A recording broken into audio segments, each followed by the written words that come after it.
എല്ലാവർക്കും teacher national അക്കാഡമിയിലേക്ക് സ്വാഗതം ചെയ്യുന്നു.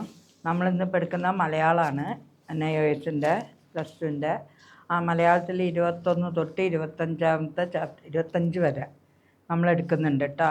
അപ്പോൾ അതിൻ്റെ പ്രധാനപ്പെട്ട കുറച്ച് കാര്യങ്ങൾ മാത്രമേ പറയുന്നുള്ളൂ. കുറച്ച് ചോദ്യങ്ങളും പ്രധാനപ്പെട്ടതെന്ന് തോന്നുന്ന കുറച്ച് ചോദ്യങ്ങളുമാണ് കേട്ടോ. അപ്പോൾ ഒന്നാമത്തേത് 21ാമത്തേത് 1, 2, 3 കവിതേൻ്റെ പേരാട്ടോ. 1, 2, 3 അത് ഒരു അമ്മയുടെ ദുഃഖം. യുദ്ധത്തിൽ 3 മക്കൾ ഒന്നിച്ച് മരിച്ചു വീഴുകയാണ് ചെയ്യുന്നത്. ആ അമ്മ മാനസിക വിഭ്രാന്തി വന്ന് സമനില തെറ്റിപ്പോയി. ആ അമ്മയെയും കൊണ്ടിട്ട് യാത്ര ചെയ്യുമ്പോൾ വണ്ടിയിലിരുന്ന് അമ്മ ഇങ്ങനെ 1, 2, 3 ഇങ്ങനെ എണ്ണും. പിന്നെ കുറച്ച് നേരം ഉണ്ടായിരിക്കും, വീണ്ടും ഇങ്ങനെ 1, 2, 3 എണ്ണും. അപ്പോൾ സഹയാത്രികൾ, ആ തീവണ്ടിയിലുള്ള ആ റൂമിലിരിക്കുന്ന മറ്റ് കുറച്ച് പട്ടാളക്കാരും കുറച്ച് പെൺകുട്ടികളും ഒക്കെ ഉണ്ട്. അവരൊക്കെ ഇത് കണ്ട് ചിരിക്കുകയാണ്. പട്ടാളക്കാർ പിന്നെ ചിരി നിയന്ത്രിക്കുന്നുണ്ട്. കുറച്ച് പ്രായമായി, പിന്നെ അവർക്ക് കുറച്ച് അച്ചടക്കമൊക്കെ ഉള്ളവരാണല്ലോ, അങ്ങനെ അവർ നിയന്ത്രിക്കുക. പക്ഷെ പെൺകുട്ടികൾ ഇങ്ങനെ ഇതിങ്ങനെ കാണിക്കുന്നുണ്ടപ്പോൾ എന്തോ ഒരു പ്രത്യേകത തോന്നി ചിരിച്ചു പോയതായിരിക്കാം, എന്തോട്ടെ. അപ്പോൾ അങ്ങനെ ഉണ്ട്. അപ്പോൾ കവി എന്തുകൊണ്ടാണ് ആ സ്ത്രീ അങ്ങനെ കാണിക്കുന്നത് എന്ന് കവി പറഞ്ഞു തരികയാണ് നമുക്ക്. ആ 2 ലോകമഹായുദ്ധത്തിൻ്റെ ആ ആഘാതം നമ്മളിലേക്ക് എത്തിക്കുക ചെയ്യുന്നത്. ആ ഒരൊറ്റ എന്താ പറയുക, ഒരു ഉദാഹരണങ്ങളെ കൊണ്ട് തന്നെ ആ കവി ആ യുദ്ധത്തിൻ്റേതായിട്ടുള്ള ആഘാതത്തെ അല്ലെങ്കിൽ അതിൻ്റെ ഭീകരതയെ, അതിൻ്റെ ഭയാനകതയെ നമുക്ക് കവി മനസ്സിലാക്കി തരുന്നത്. ആ പെറ്റ അമ്മയുടെ ആ വേദന നിങ്ങളൊന്ന് ആലോചിച്ച് നോക്കണം. 3 മക്കളാണ് ഒന്നിച്ച് പോകുന്നത്. അതുപോലെ എത്ര മക്കൾ പോയി. അപ്പോൾ ആ ഭീകരത, ആ യുദ്ധത്തിൻ്റെ ഭീകരത നമ്മളിലേക്ക് എത്തിച്ചു തരികയാണ് കവി വൈലോപ്പിള്ളി ശ്രീധരമേനോൻ ചെയ്തിട്ടുള്ളത്. വെറും ഒരു ചെറിയ ഒരൊറ്റ സ്ത്രീയുടെ ആ 1, 2, 3 എണ്ണുന്ന ആ ഒരൊറ്റ പ്രയോഗം കൊണ്ടിട്ട്. അപ്പോൾ അങ്ങനെ ചിരിച്ചു കഴിഞ്ഞപ്പോൾ കവി ആ സ്ത്രീയുടെ ഹസ്ബൻഡ് കൂടെ ഉണ്ട്. അപ്പോൾ ചോദിച്ചപ്പോഴാണ് പറയുന്നത്, ഇന്ന മാതിരിയാണ് സമനില തെറ്റിയ അമ്മയെയും കൊണ്ട് ഞാൻ ഇടയ്ക്ക് ഡോക്ടറെ കാണിക്കാൻ പോവുകയാണ് എന്ന് പറയുന്നത്. അങ്ങനെയുള്ളൊരു പാഠമാണ് നമ്മൾ പഠിക്കാൻ പോകുന്നത്. അപ്പോൾ അത് നിങ്ങളൊക്കെ ഒന്ന് വായിച്ചു നോക്കുക. കാച്ചിക്കുറുക്കിയ കവിത എന്ന് വിശേഷിപ്പിക്കപ്പെടുന്നവയാണ് വൈലോപ്പിള്ളിയുടെ കവിതകൾ. ആ കവിതകളിൽ വാചാലതയൊന്നുമില്ല. വർണ്ണിച്ച് അങ്ങോട്ടൊന്നും പോകുന്നില്ല. ആ വിഷയത്തെ, ആ സംഭവത്തെ, ആ തത്വത്തെ ഇങ്ങനെ നമ്മളിലേക്ക് പെട്ടെന്ന് എത്തിച്ചേരും. അതിനുള്ള ഉദാഹരണങ്ങളും സൂത്രങ്ങളൊക്കെ വൈലോപ്പിള്ളിക്ക് അറിയാമെന്നർത്ഥം. ജീവിത യാഥാർത്ഥ്യങ്ങൾ ഭാവന സമ്പന്നമായ കാവ്യകലയിലേക്ക് സന്നിവേശിപ്പിച്ച കവി കേരളീയ ഗ്രാമങ്ങളും അവിടുത്തെ നിഷ്കളങ്കരായ മനുഷ്യരുടെ അനിർവചനീയമായ വികാരങ്ങൾ ശില്പചാരുതയോടെ അവതരിപ്പിച്ചിരിക്കുന്നു. യുദ്ധത്തിൻ്റെ ഭയാനകതയുടെ നേരെ തുറന്നു വച്ചിരിക്കുന്ന ഒരു കിളിവാതിൽ ഉണ്ടല്ല. ആ അമ്മയുടെ ആ പ്രയോഗം ഇങ്ങനെ കാണിക്കുന്നതിലൂടെ നമുക്ക് ആ ഭയാനകതയെപ്പറ്റി മനസ്സിലാവുകയെന്ന്. അതാണ് കവി ഈ കവിതയെ എന്ത് പറയുന്നത്, കിളിവാതിൽ എന്ന് വിശേഷിപ്പിച്ചിരിക്കുന്നത്. അതിലൂടെ എന്താണ് വൈലോപ്പിള്ളി തന്നെ വിശേഷിപ്പിക്കുന്ന ലോർഡ് ഡാൻസിയായുടെ ഒരു കഥയാണ് 1, 2, 3. അത് ലോർഡ് ഡാൻസിയായുടെ ഒരു കഥയിൽ നിന്നാണ് കവി ഈ ഭീകരമായിട്ടുള്ള ഒരവസ്ഥയെ നമുക്ക് എടുത്ത് ചിത്രീകരിച്ചു തരുന്നത്. ഒരു ചെറിയ സൂചനയിലൂടെ യുദ്ധമെന്ന മഹാവിപത്തിൻ്റെ ബാക്കി പത്രത്തെ വായനക്കാരുടെ മനസ്സിലേക്ക് ഇറക്കി വിടുകയാണ് കവി ഈ ചെറിയ കഥയിലൂടെ ചെയ്യുന്നത്. അപ്പം കാര്യം മനസ്സിലായല്ലോ. കുറച്ചേ ഉള്ളൂ, കവിതയും കുറച്ച് തന്നെ ഉള്ളൂ. അത് വായിച്ചു കഴിഞ്ഞാൽ അമ്മയുടെ ഈ പ്രയോഗം മാത്രം 1, 2, 3 ഇങ്ങനെ എണ്ണുന്നത്, ചെറുവിരലിൽ നിന്നാണ് തുടക്കം. 1, 2, 3 ഇങ്ങനെ എണ്ണി ആ വിരൽ നോക്കി ദുഃഖിച്ചിരിക്കുന്നത്. അപ്പോൾ ആ അമ്മയുടെ ആ 3 മക്കൾ പോയ വേദന ആ അമ്മ സഹിക്കുന്നുണ്ട്. അതുപോലെ എത്ര മക്കളൊക്കെ പോയി, എത്ര നാശനഷ്ടങ്ങൾ നമ്മളുടെ ലോകത്തിനും രാജ്യങ്ങൾക്കും വന്നു. അപ്പോൾ അതെല്ലാം നമ്മളിലേക്ക് പെട്ടെന്ന് എത്തിക്കാനുള്ള ഒരു ചെറിയൊരു മാർഗത്തിലൂടെയാണ് കവി ഇത് ചെയ്യുന്നത്. നമുക്കതിലെ പ്രധാനപ്പെട്ട കുറച്ച് ചോദ്യോത്തരങ്ങൾ പറഞ്ഞുതരാം. മനോരോഗിയായ സ്ത്രീയെ കണ്ടപ്പോൾ തീവണ്ടിയിലെ യാത്രക്കാരുടെ ആദ്യ പ്രതികരണങ്ങൾ എന്തായിരുന്നു? കണ്ടപ്പോൾ ഇതിങ്ങനെ ആംഗ്യം കാണിക്കുന്നുണ്ട്. അപ്പോൾ നമ്മൾ ആരായാലും ചിരിച്ചു പോവും. പക്ഷേ എന്തായിരുന്നു ആദ്യത്തെ പ്രതികരണം എന്നാണ് ചോദിക്കുന്നത്. ചിരി ഒട്ടടക്കാൻ ശ്രമിച്ച് അത്ഭുത പരിഹാസഭരിതരായ പട്ടാളക്കാരും പ്രത്യേകിച്ച് കാരണമില്ലാതെ വെളുക്കച്ചിരിക്കുന്ന പെൺകുട്ടികളുമായിരുന്നു ട്രെയിനിലുണ്ടായിരുന്നത്. അപ്പോൾ ഈ അമ്മയുടെ ഈ കളി കണ്ടിട്ട് പട്ടാളക്കാരും ചിരിക്കുന്നുണ്ട്, എന്ത് കാര്യം കണ്ടാലും ചിരിക്കുന്ന കുറേ പെൺപിള്ളേരും. അങ്ങനത്തെ രണ്ടാൾക്കാരുടെ ചിരികളാണ് അവിടെ പറയുന്നത്. അമ്മ മൂന്നെന്ന് എണ്ണുന്നതിൻ്റെ അർത്ഥം എന്തായിരുന്നു? അമ്മ ഇങ്ങനെ 1 2 3 എണ്ണുന്നുണ്ടല്ലോ, അതിൻ്റെ അർത്ഥം എന്തായിരുന്നു? തൻ്റെ 3 മക്കളും യുദ്ധത്തിൽ മരിച്ചു പോയതോടെ അമ്മയുടെ മനസ്സിന് വിഭ്രാന്തിയായി. മരിച്ച മക്കളുടെ കണക്കെടുക്കുകയാണ് 1 2 3 എന്ന് എണ്ണിക്കൊണ്ട് മനോനില നഷ്ടപ്പെട്ട അമ്മ ചെയ്യുന്നത്. അമ്മ മരിച്ചു പോയ എൻ്റെ 1 2 3 മക്കൾ പോയല്ലോ എന്ന് കണക്കെടുത്തുകൊണ്ടിരിക്കുകയാണ് ചെയ്യുന്നത്. പോരിലൊന്നൊന്നായി വീണുപോയി മൂവരും. പോരിലൊന്നൊന്നായി വീണുപോയി മൂവരും. പോര് എന്ന യുദ്ധം, അതിൽ ഒന്നൊന്നായി ഓരോരുത്തരായിട്ട് വീണുപോയി മൂവരും. വീണുപോയി പറഞ്ഞാൽ മരിച്ചുപോയി എന്നർത്ഥം. 3 പേരും ഓരോരുത്തരായിട്ട് അങ്ങനെ മരിച്ചുപോയി എന്നാണ് പറയുന്നത്. പിന്നെ വാക്കിന് കാവ്യ സന്ദർഭത്തിലുള്ള അർത്ഥമെന്ത്? വീണു എന്ന അവിടെ വീണുപോയി എന്നൊന്നില്ല, അതിനെന്താ അർത്ഥമുള്ളതെന്ന് ചോദിക്കണം. വീണു എന്ന മുഖ്യ ക്രിയയുടെ കൂടെ പോയ എന്ന അനുപ്രായോഗികമായി ചേർത്തിരിക്കുന്നു. ആർക്കും തടുക്കാനാവാത്ത വിധം 3 പേരും ഒന്നൊന്നായി വീണുപോയി, കൊല്ലപ്പെട്ടു എന്നർത്ഥം. യുദ്ധം എന്ന മഹാദുരന്തത്തിലേക്ക്, അതിലൂടെ മനുഷ്യൻ്റെ മരണത്തിലേക്കും വലിച്ചിഴക്കപ്പെടുന്ന സാഹചര്യമാണ് ഇവിടെ സൂചിപ്പിക്കപ്പെടുന്നത്. അപ്പോൾ ഒന്നൊന്നായി വീണുപോയി എന്നാണ് പറയുന്നത്. ആ ഓരോരുത്തരായി മരിച്ചുപോയി. ആ യുദ്ധത്തിൻ്റെ ഭീകരാവസ്ഥയെ പറ്റിയാണ് നമുക്ക് കവി ആ ഒരൊറ്റ വീണുപോയി എന്നാണ് പറയുന്നത്, അതിലൂടെ നമുക്ക് മനസ്സിലാക്കി തരുന്നത്. പിന്നെ വൃദ്ധ ദമ്പതിമാരുടെ യാത്രോദ്ദേശമെന്ത്? ആ വൃദ്ധ ദമ്പതിമാർ പോകുന്നതിൻ്റെ തീവണ്ടിയിൽ യാത്ര ചെയ്യാനുള്ള അതിൻ്റെ ഉദ്ദേശം എന്താണ് എന്നാണ് ചോദിക്കുന്നത്. മക്കൾ മരിച്ചതോടെ മനസ്സിൻ്റെ സമനില തെറ്റിയ അമ്മയെ മനോരോഗാശുപത്രി എത്തിക്കുവാനായിരുന്നു യാത്ര. അപ്പം മനോരോഗിയായ അമ്മയെ മനോരോഗാശുപത്രിയിലേക്ക് എത്തിക്കുവാൻ വേണ്ടി കൊണ്ടുപോവുകയാണ് ആര് ചെയ്യുന്നത്? ഭർത്താവ് ചെയ്യുന്നത്, അതായത് വയോവൃദ്ധൻ എന്ന് പറയുന്നത്. ഇനി 5 പുഞ്ചിരിയൊട്ടടക്കി പട്ടാളക്കാർ. പട്ടാളക്കാരുടെ പ്രതികരണത്തെ സവിശേഷത എന്ത്? അവർ ചിരി ഒട്ടൊടുക്കി എന്നാണ് പറയുന്നത്. ചിരി ആവുന്നത്ര ഒതുക്കി. അതിൻ്റെ പ്രത്യേകത എന്താണെന്നാണ് ചോദിക്കുന്നത്. മനസ്സിൻ്റെ സമനില തെറ്റിയ അമ്മ 1 2 3 നിർത്താതെ എണ്ണിക്കൊണ്ടിരിക്കുകയാണ്. ഇത് കണ്ട് പട്ടാളക്കാരിൽ ചിരിയും പരിഹാസവും നിറഞ്ഞു. പക്ഷെ പട്ടാളക്കാർ അച്ചടക്കം പാലിക്കുന്നവരായതുകൊണ്ടാവാം ചിരി നിയന്ത്രിച്ചത്. ചിരി പൂർണ്ണമായി നിർത്തിയില്ല. അപ്പോൾ ഇതിങ്ങനെ എണ്ണുന്ന ആ ഭാവമൊക്കെ നിങ്ങൾക്കറിയാലോ, വയ്യാത്തവരുടെ ഭാവമൊക്കെ നിങ്ങൾക്കറിയാലോ. അപ്പം അങ്ങനെ എണ്ണുന്നുണ്ട്. ഇത് കണ്ടിട്ട് പട്ടാളക്കാർക്ക് ചിരി വരുന്നുണ്ട്, പക്ഷെ അവർ അവിടെ ഉറക്കെ ചിരിക്കുന്നില്ല, പതുക്കെ ഒട്ടൊതുക്കി ചിരിക്കുകയാണ് ചെയ്യുന്നത്. അപ്പോൾ അതങ്ങനെ ഒട്ടൊതുക്കി ചിരിച്ചു എന്ന് പറയുന്നതിൻ്റെ കാരണം എന്താണെന്നാണ് പറയുന്നത്. അത് പട്ടാളക്കാരായതുകൊണ്ടാവാം. കാരണം അവർക്ക് അച്ചടക്കമൊക്കെ ഡിസിപ്ലിനൊക്കെ ഭയങ്കര ഇതാണല്ലോ. അപ്പം അതുകൊണ്ടായിരിക്കാം അവർ ഈ അത്ഭുത കാഴ്ച കണ്ടിട്ടും ഒട്ടൊതുക്കി ചിരിച്ചു എന്ന് പറയാൻ കാരണം. ചിരി ഉണ്ട്, പക്ഷെ എന്നാലും ഉറക്ക ചിരിക്കുകയൊന്നും ചെയ്തില്ല, പതുക്കെ ഒന്ന് ചിരിച്ചുകൊണ്ടിരുന്നത്. ചെറുവിരൽ തൊട്ട് 3 എണ്ണി എന്ന് കവി എടുത്തു പറഞ്ഞതിൻ്റെ അർത്ഥം എന്താകാം? ചെറുവിരൽ തൊട്ട് 1 2 3 എന്നാണല്ലോ എണ്ണുന്നത്. അപ്പോൾ ആ ചെറുതിൽ നിന്ന് തുടങ്ങാൻ കാരണം എന്താണ് എന്നാണ് പറയുന്നത്. ഇവിടെ ചെറുവിരൽ തൊട്ട് എന്ന് എടുത്തു പറഞ്ഞിരിക്കുന്ന 3 മക്കളും മരിച്ച അമ്മ ആദ്യം മരിച്ച ഇളയ മകനെയാണ് എണ്ണുന്നത്, ഓർക്കുന്നത് ആക്കാന്നേ പറയുള്ളൂ കേട്ടോ, അത് അവർക്ക് തന്നെ അറിയുള്ളൂ. അപ്പോൾ 1 2 3 എന്നാണല്ലോ, 3 ആൾ മരിച്ചുപോയി. അപ്പോൾ ഈ ചെറുവിരലായത് കൊണ്ടിട്ട് കവി ഊഹിക്കുകയാണ് അങ്ങനെ ആവാം, അതിലെ ഏറ്റവും ചെറിയ മകനെയാണ് അമ്മ ഓർക്കുന്നത് എന്നായിരിക്കാം എന്ന് പറയുന്നു. 1 2 3 ഒന്നാമത്തെ ലാസ്റ്റത്തെ, രണ്ടാമത്തെ, ഒന്നാമത്തെ എന്നുള്ള അർത്ഥത്തിലായിരിക്കാം എന്ന് പറയുന്നു. ഇനി ഈ കവിതയിലെ തുടക്കത്തിലും അവസാനത്തിലും മനോരോഗിയായ വൃദ്ധ ഒരേ മട്ടിലാണ് പെരുമാറുന്നത്. പക്ഷേ തീവണ്ടി മുറിയിലെ സഹയാത്രികർ വല്ലാതെ മാറിപ്പോകുന്നു. ഈ പ്രസ്താവന വിശദീകരിക്കുക.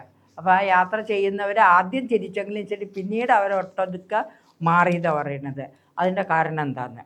കവിതയുടെ തുടക്കത്തിലും അവസാനത്തിലും വൃദ്ധയെക്കുറിച്ചാണ് പറയുന്നത്. അപ്പോൾ ആ രണ്ട് അവസാനത്തിൽ എന്താ, വൃദ്ധയെക്കുറിച്ചാണ് പറയുന്നത്. അപ്പോൾ ആ വൃദ്ധയുടെ പ്രവൃത്തി എന്താണ്, ഇത് എണ്ണിക്കൊണ്ടിരിക്കൽ. ആ സംഭവം അറിഞ്ഞു കഴിഞ്ഞപ്പോഴായിരിക്കാം അവരെന്ത് ചെയ്തിട്ടുണ്ടാവുക, ആ ചിരിയ നിയന്ത്രിച്ചിട്ടുണ്ടായിരിക്കുക. 1, 2, 3 എന്ന് കവിത ചെറുതാണെങ്കിലും അത് സൃഷ്ടിക്കുന്ന ആഘാതം വലുതാണ്. വിശദീകരിക്കുക. അപ്പോൾ 1, 2, 3 പറഞ്ഞു, അത് ചെറിയൊരു കവിതയാണ്, കുറച്ചേ ഉള്ളൂ, ആ ചെറിയ കവിതയാണ്. എങ്കിലും അത് ആ കവിത വായിച്ചു കഴിഞ്ഞാൽ നമ്മളുടെ മനസ്സിന് ഏൽക്കുന്ന ആഘാതം വലുതാണ്. വിശദീകരിക്കുക എന്ന് പറയുന്നത്. വളരെ ചുരുങ്ങിയ വരികളിലൂടെ മഹാസംഭവത്തിൻ്റെ മുഴുവൻ അനുഭവം വായനക്കാരിൽ ഉളവാക്കാൻ ഈ കവിതയ്ക്ക് കഴിയുന്നു. 20-ാം നൂറ്റാണ്ടിലെ 2 മഹായുദ്ധങ്ങളുടെ പശ്ചാത്തലത്തിലാണ് ഈ കവിതയുടെ സൃഷ്ടി നടക്കുന്നത്. യുദ്ധത്തെക്കുറിച്ച് പരാമർശിക്കുകയേ ചെയ്യാതെ യുദ്ധം മൂലം മക്കളെയും അങ്ങനെ സർവവും നഷ്ടപ്പെട്ട അമ്മമാരുടെ പ്രതീകമായി ഈ കവിതയിലെ മുത്തശ്ശിയെ ചിത്രീകരിക്കുന്നു. അപ്പോൾ ഇവിടെ യുദ്ധത്തിൻ്റെ പോർക്കളത്തിലെ വർണ്ണന ഒന്നും തന്നെ ഇല്ല, ഈ ഒരു അമ്മയിലൂടെയാണ്. അമ്മ അങ്ങനെ വിരലിൽ 1, 2, 3 എന്ന് എണ്ണുന്ന ആ ഒരൊറ്റ സന്ദർഭത്തിലൂടെയാണ് 2 ലോകമഹായുദ്ധങ്ങളുടെ വർണ്ണന നമ്മളുടെ കവി നമ്മളിലേക്ക് എത്തിച്ചു തരുന്നത്. അതിന് ഏറ്റവും വലിയൊരു അത്ഭുതമാണ്. അപ്പോൾ മുത്തശ്ശിയെ ചിത്രീകരിക്കുന്ന അവർക്കൊന്നും പൊട്ടിക്കരയുവാൻ പോലും ആകുന്നില്ല. യുദ്ധത്തിൽ 3 മക്കളെ നഷ്ടപ്പെട്ട അമ്മയുടെ ദുഃഖം ഇതിൽ കൂടുതൽ വികാരവായ്പോടെ അവതരിപ്പിക്കാൻ കഴിഞ്ഞെന്ന് വരില്ല. അപ്പോൾ ആ ട്രെയിനിൽ കുത്തിന്ന് മക്കൾ മരിച്ചു പോയതിന് കുറേ വാവിട്ട് കരഞ്ഞാൽ കുറേ ആശ്വാസം കിട്ടുമെന്ന് പറയുന്നത്. അതൊരിക്കലും ഒരമ്മയ്ക്ക് അങ്ങനെ സംഭവിക്കില്ല. ആ വേർപാട് തന്നെയായിട്ട് തന്നെ മനസ്സിലെന്നും ആ അമ്മ മരിക്കുന്നവരെ ഉണ്ടായിരിക്കും. അപ്പോൾ ഇവിടെ അതാണ്, അമ്മയ്ക്കൊന്ന് പൊട്ടിക്കരയാൻ പോലും കഴിയുന്നില്ല, മാനസികാവസ്ഥ തെറ്റിപ്പോയില്ല. അപ്പോൾ ആ അവസ്ഥ തെറ്റിയത് കൊണ്ട് അമ്മ അവരുടെ ദുഃഖം എന്താ ചെയ്യുന്നത്, 1, 2, 3 എന്ന് പറഞ്ഞ് എണ്ണിക്കൊണ്ടിരിക്കുക ചെയ്യുന്നത്. അപ്പോൾ ആ അവസ്ഥ, കാരണം ഭർത്താവ് തന്നെയാണ് പറഞ്ഞു കൊടുക്കണം മറ്റുള്ളവരോട്, ആ അറിഞ്ഞ അവസ്ഥയിൽ നിന്ന് നമുക്ക് മനസ്സിലാക്കാൻ കഴിയുന്നത്. വാചാലതയൊന്നുമില്ല, വാക്കുകളുടെ ഒന്നുമില്ല, ഒക്കെ ഇങ്ങനെ ആ വിരലിൽ എണ്ണുന്ന ആ ഒരൊറ്റ കൊണ്ടിട്ടാണ് കവി നമ്മളെ പറഞ്ഞു മനസ്സിലാക്കി തരുന്നത്. ട്രെയിൻ യാത്രയിൽ പട്ടാളക്കാരും യുവതികളുമൊക്കെ അവരുടേതായ ലോകത്ത് സന്തോഷങ്ങൾ വെച്ച യാത്രയിലാണ്. മനോനില നഷ്ടപ്പെട്ട വൃദ്ധയുടെ ചേഷ്ടകൾ കണ്ട് പരിഹസിക്കുന്നു. അപ്പം ആ പട്ടാളക്കാരും പെൺകുട്ടികളൊക്കെ ഉണ്ട് എന്നില്ല, അവരൊക്കെ അവരുടേതായിട്ടുള്ള ഉദ്ദേശത്തോടു കൂടെ യാത്ര ചെയ്യണം. അപ്പം ഇങ്ങനെയുള്ളൊരു അതായത് ഒരു സാധാരണ അല്ലാത്ത ഒരു കാഴ്ച കണ്ടപ്പോൾ അവരൊക്കെ പരിഹസിച്ച് ചിരിച്ചു അവരല്ല, അങ്ങനെ ഒരു കാഴ്ച കണ്ടപ്പോൾ അവരൊക്കെ ചിരിച്ചു. മനോനില നഷ്ടപ്പെട്ട വൃദ്ധയുടെ ചേഷ്ടകൾ കണ്ട് പരിഹസിക്കുന്നു എന്ന് പറയുന്നുണ്ട്. എന്താവട്ടെ, അവർ പരിഹസിച്ചിരിക്കുന്നു. പക്ഷേ യുദ്ധത്തിൽ നഷ്ടപ്പെട്ട അമ്മയുടെ കഥ കേട്ട് സാഹചര്യങ്ങൾ പെട്ടെന്ന് മാറുന്നു. അങ്ങനെ ചിരിച്ചിട്ടാവാം ആ വയോവൃദ്ധൻ ആ സ്ത്രീ അങ്ങനെ ആയതിൻ്റെ കഥ പറഞ്ഞു കൊടുക്കുന്നു. അതോടുകൂടി ആ ട്രെയിനിലുള്ള യാത്രക്കാരുടെ ഭാവം മാറുന്നു. അതാണ് അറിയാതെയും കേൾക്കാതെയും നമ്മളൊന്ന് പ്രതികരിക്കാൻ പാടില്ല എന്ന് പറയുന്നത്. അമ്മയുടെ കഥ കേട്ട് സാഹചര്യങ്ങൾ പെട്ടെന്ന് മാറുന്നു. ട്രെയിൻ മുറി മൗനരംഗമായി മാറുന്നു. പിന്നെ യുദ്ധത്തിൻ്റെ മഹാദുരന്തങ്ങൾ എല്ലാവരിലേക്കും ഒരു നിമിഷം കൊണ്ട് സംവേദിക്കപ്പെടുന്നു. ഒറ്റ നിമിഷം കൊണ്ട് ആ യുദ്ധത്തിൻ്റെ ഭീകരത അതിലുള്ള എല്ലാവരുടെ മനസ്സിലേക്ക് എത്തിക്കഴിഞ്ഞു. അതുതന്നെയാണ് ഈ ചെറുകവിതയുടെ മനോഹാരിത. ഈ കവിതയുടെ മനോഹാരിത, സൗന്ദര്യം, കൗതുകം എന്നൊക്കെ പറയുന്ന അത് തന്നെയാണ്. ആ ഒരൊറ്റ പറഞ്ഞില്ലേ, ഇങ്ങനെ 3 മക്കളും മരിച്ചു പോയതാണ്, ഭ്രാന്താശുപത്രിയിലേക്ക് കൊണ്ടുപോകുക എന്ന് പറഞ്ഞ ഒറ്റ വാചകത്തിലൂടെ അതിലുണ്ടായിരുന്ന എല്ലാവരുടെ മനസ്സിൽ യുദ്ധത്തിൻ്റെ ഭീകരത നിറഞ്ഞതോടെ മൗനമായി തീർന്നു എന്ന് പറയുന്നത്. ഇനി വൈലോപ്പിള്ളി ഈ കവിതയെ ഒരു കിളിവാതിൽ എന്ന് വിശേഷിപ്പിച്ചതിൻ്റെ സാങ്കത്യമെന്ത്? ഒരു കിളിവാതിൽ എന്ന് പറഞ്ഞു അല്ലേ.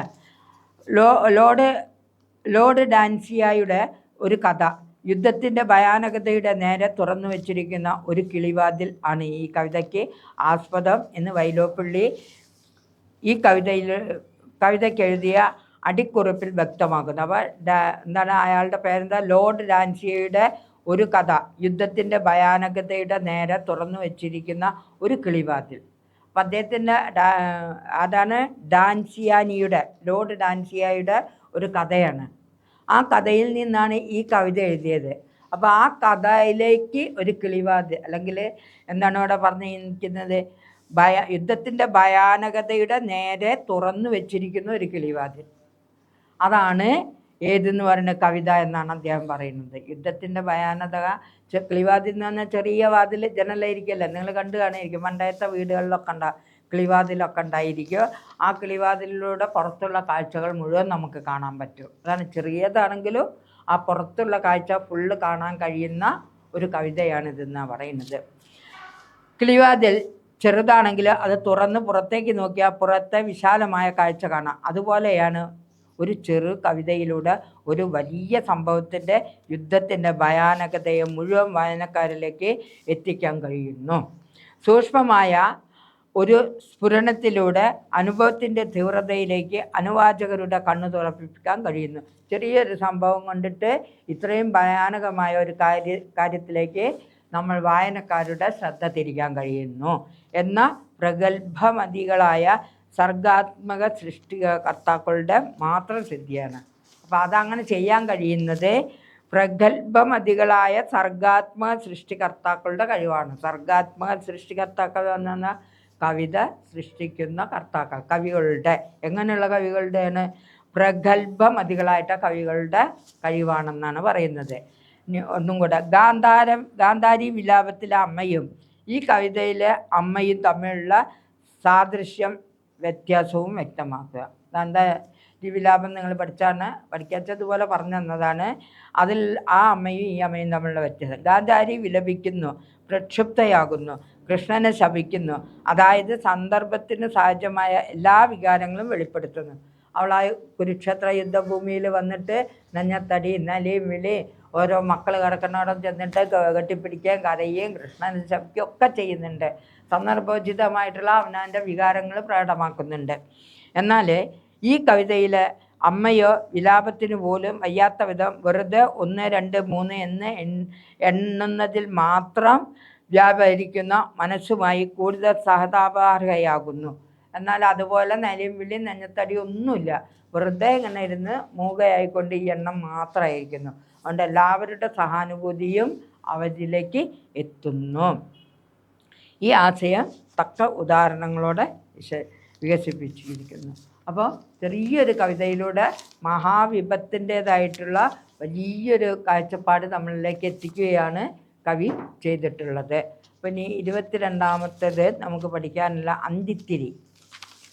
അത് പഴയ ആചാരങ്ങളെ ഒഴിവാക്കാതിരിക്കാൻ വേണ്ടി കവി ചെയ്ത ഒരു കവിതയാണിത്. നമ്മൾ ഈ പണ്ടുള്ളവരെ ഇപ്പോൾ ഒന്നുമില്ല, ആചാരങ്ങളും മര്യാദകളൊന്നും ഇല്ലല്ലോ. പണ്ട് രാവിലെയും വൈകുന്നേരം നിലവിളക്കിലെ വിളക്ക് നമ്മൾ കത്തിച്ച് വെക്കും. ഇന്നിപ്പോൾ വൈകുന്നേരത്തെ വിളക്ക് വെക്കലും പോയി, രാവിലെ തീരെ ഇല്ല എന്ന് പറഞ്ഞ മട്ടായിട്ടുണ്ട്.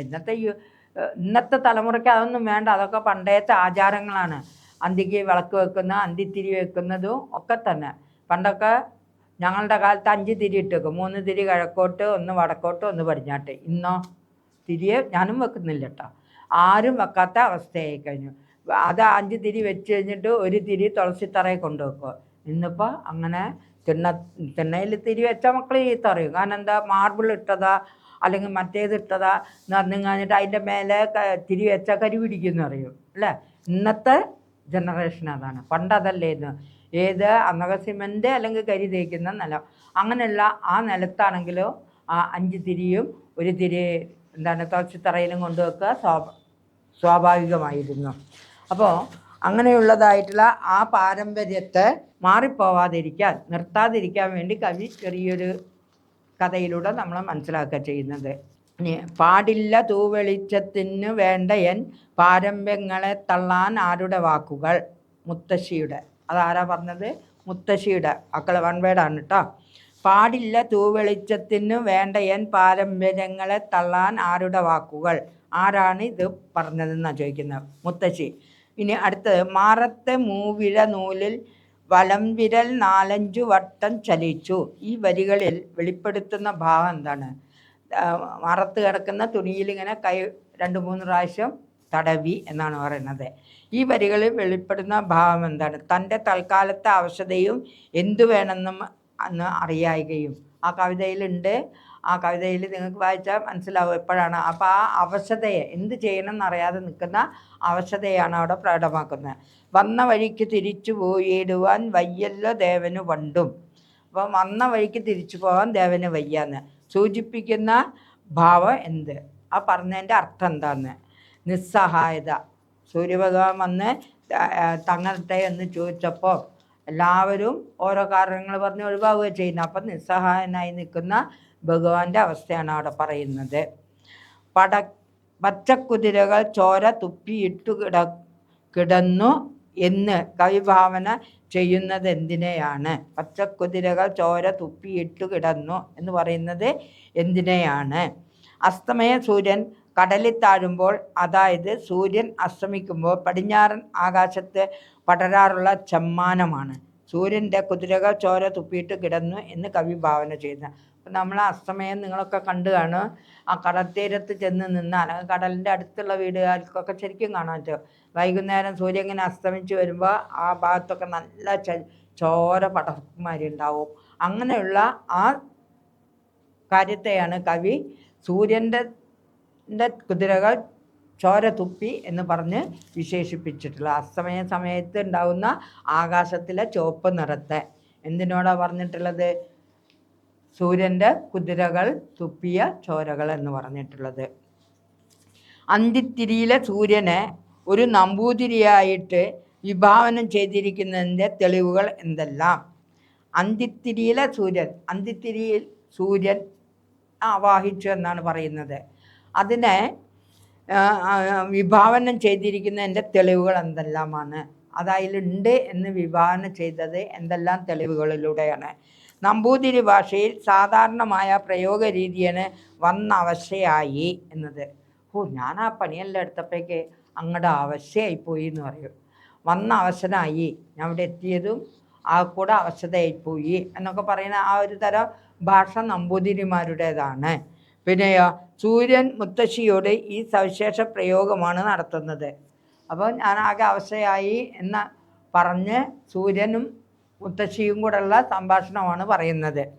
കൂടാതെ മാറത്തെ മൂവിഴ നൂലിൽ വിവശനായ സൂര്യൻ വിരലോടിക്കുന്നതായും കവി വർണ്ണിക്കുന്നു. അപ്പം മാറത്തിട്ട തുണി ആ അതായത് മൂവിഴ നൂലിൽ എന്ന് പറഞ്ഞാൽ ആ കിടക്കുന്ന തുണിയിൽ ഇങ്ങനെ നമ്മളിങ്ങനെ വയ്യാതൊക്കെയായി അങ്ങനെ തടവില്ല, അങ്ങനെ ആ അവശത സൂചിപ്പിക്കുന്നു എന്നർത്ഥം. പാരമ്പര്യങ്ങളെ തള്ളിക്കളയാനാവില്ലെന്ന് മുത്തശ്ശി പറയുന്നത് എന്തുകൊണ്ട്? താമസിക്കാൻ സ്ഥലം അന്വേഷിച്ചെത്തുന്ന സൂര്യനോട് മുത്തശ്ശി കർക്കശമായാണ് പെരുമാറിയത്. പാഴിരുളെങ്കിലും അഭയം തേടി എന്നും ഉള്ളതിനാൽ അതിനെ അനാഥമാക്കാൻ വയ്യെന്നും പാരമ്പര്യത്തെ തള്ളിക്കളയാനാവില്ലെന്നും മുത്തശ്ശി പറയുന്നു. അപ്പം സൂര്യൻ അഭയം തേടി വന്നപ്പോൾ എന്തു പറഞ്ഞു? പറ്റില്ല, കൂരിരുള് വരുന്നുണ്ട്, സാധാരണ അഭയം കൊടുക്കുന്നതാണ്, നീ വൈകുന്നേരം ആകുമ്പോഴും മാറുന്നതല്ലേ. അപ്പോൾ സാധാരണയായി അഭയം തേടി വരുന്ന ഇരുട്ടിനെ തള്ളിക്കറയാനാവില്ല എന്നാണ് മുത്തശ്ശി അവിടെ പറയുന്നത്. അതായത് പാരമ്പര്യത്തെ മാറ്റാൻ പറ്റില്ല എന്നാണ് അവിടെ മുത്തശ്ശി അതുകൊണ്ട് ഉദ്ദേശിക്കുന്നത്. അന്തിത്തിരിയിൽ മുഗ്ധാംഗി സൂര്യനോട് അവലംബിക്കുന്ന നിലപാട് എന്തെന്ന് വ്യക്തമാക്കുക. അതിലൊരു മുഗ്ധാംഗിയെ പറ്റി പറയുന്നത്, സുന്ദരിയെ പറ്റി പറയുന്നുണ്ടല്ലോ, അതിനെ എങ്ങനെയാണ് വ്യക്തമാക്കുന്നത്? മുത്തശ്ശി തലചായ്ക്കാൻ ഇടം നൽകാതെ വന്നപ്പോൾ സൂര്യൻ മുഗ്ധാംഗിയോട് ചോദിച്ചു, സൂര്യൻ ഇവിടെ നിന്നാൽ രാത്രി വരില്ല, രാത്രി വന്നില്ലെങ്കിൽ തൻ്റെ പ്രിയതമൻ എത്തില്ല, അദ്ദേഹം എത്തിയില്ലെങ്കിൽ താൻ പൂമ്പുടവ ധരിക്കുന്നത് എന്തിനാണ് എന്ന് അവൾ തൻ്റെ നിസ്സഹായത വ്യക്തമാക്കി. അപ്പോൾ ഇവിടെ പറയുന്ന മുഗ്ധാംഗിയൊക്കെ എന്താ പറയുക, ആ സാരി എന്താണ്, പൂമ്പുടവ, അതായത് നല്ല മനോഹരമായ പുടവയൊക്കെ എടുത്ത് നിൽക്കുകയാണ്. അപ്പോൾ പറയാം, നിനക്കിവിടെ ഇടം തന്നു കഴിഞ്ഞാൽ കൂരിരുള് വരില്ല, രാത്രി അന്ത്യമാവില്ല, അന്ത്യമായില്ലെങ്കിൽ എൻ്റെ ഭർത്താവ് വരില്ല, ഭർത്താവ് വന്നില്ല ഞാനിങ്ങനെ അണിഞ്ഞൊരുങ്ങി നിൽക്കുന്നതിൽ എന്താ അർത്ഥം എന്നാണ് മുഗ്ധാംഗി സൂര്യനോട് ചോദിച്ചത്.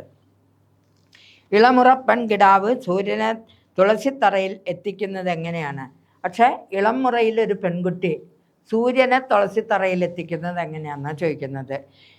അന്തിക്ക് തലചായ്ക്കാനിട അന്വേഷിച്ചെത്തിയ സൂര്യന് പെൺകിടാവ് അഭയം നൽകി, ചെറിയ കുട്ടി അഭയം നൽകി. അന്തിത്തിരി വയ്ക്കുന്ന അനുഷ്ഠാനത്തിലൂടെ സൂര്യൻ്റെ തേജസ് പെൺകുട്ടി വിളക്കിലേക്ക് ആവാഹിച്ചു. അന്തിത്തിരി വെക്കുന്ന ആ സമ്പ്രദായത്തിലേക്ക്, ആ തിരിയുടെ നാളത്തിലേക്ക് സൂര്യനെ ആവാഹിച്ചു. താൻ കത്തിച്ച തിരിയുടെ തുമ്പ് പിടിച്ച് അവൾ സൂര്യനെ നടത്തി. അപ്പോൾ ഒരു വിളക്ക് ഉള്ള തിരി എടുത്ത് ആ തിരിനാളത്തിലേക്ക് സൂര്യനെ ആവാഹിച്ചു. ആ ആവാഹിച്ച സൂര്യനെയാണ് ആ തിരിത്തുമ്പിൽ കൈ പിടിച്ച് നടത്തുന്ന പോലെ കൊണ്ടുപോയി എന്ന് പറയുന്നത്. അങ്ങനെ അനുജനെ വിരൽത്തുമ്പിയെ പിടിച്ചു നടത്തുന്നത് പോലെ അവൾ സൂര്യനെ പൂമുഖത്തും പിന്നീട് തുളസി തറയിൽ എത്തിച്ചു. അപ്പോൾ അവൾ ആവാഹിച്ച് നിലവിളക്കിലേക്ക് ആവാഹിച്ച് തിരുത്തുമ്പിലെത്തിച്ചില്ല.